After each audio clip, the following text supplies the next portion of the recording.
देखिए, आज हम लोग इंजीनियरिंग मटेरियल का एक इम्पॉर्टेंट टॉपिक है सिलेक्शन ऑफ मटेरियल, इसको डिस्कस करने जा रहे हैं। हम इसमें देखेंगे कि मटेरियल का जो सिलेक्शन है वो किस किस फैक्टर पे किया जाता है। एक्चुअली क्या है कि मटेरियल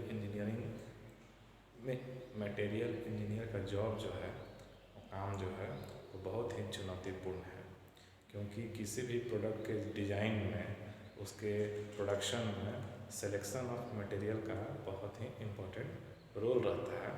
तो आज हम लोग उसी रोल को देखेंगे कि ये काम क्यों इतना चुनौती भरा है और सिलेक्शन ऑफ मटेरियल में कौन कौन से फैक्टर्स जो हैं वो काम में आते हैं।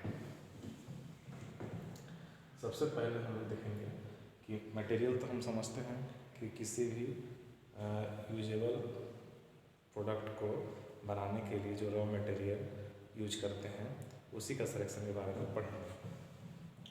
क्लास ऑफ मटेरियल सबसे पहला फैक्टर है, क्लास ऑफ मटेरियल।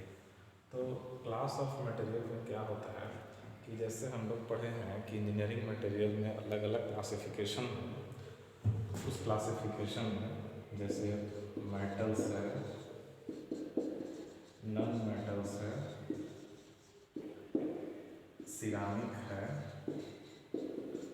पॉलीमर है, तो ये सभी जो हैं अलग अलग मटेरियल हैं।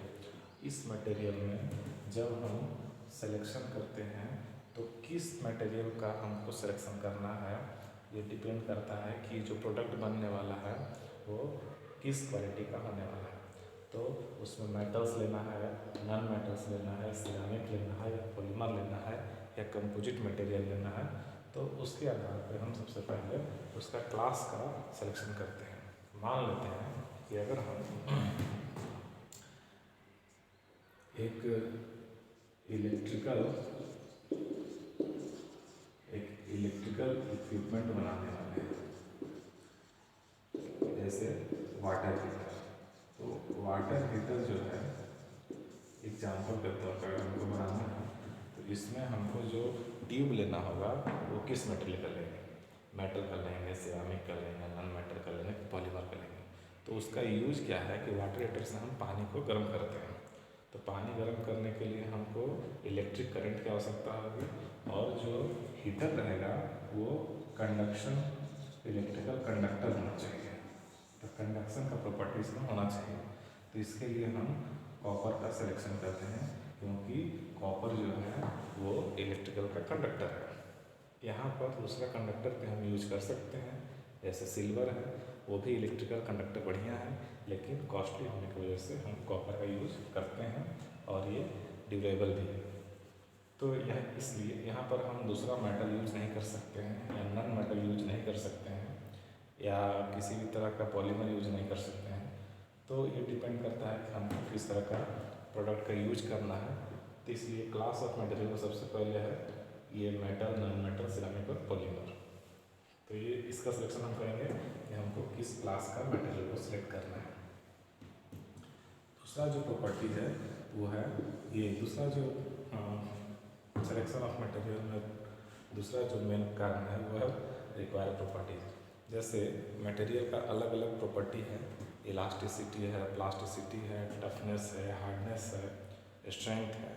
तो इसमें जो हमको प्रोडक्ट बनाना है उसका प्रॉपर्टीज़ क्या क्या रिक्वायरमेंट है।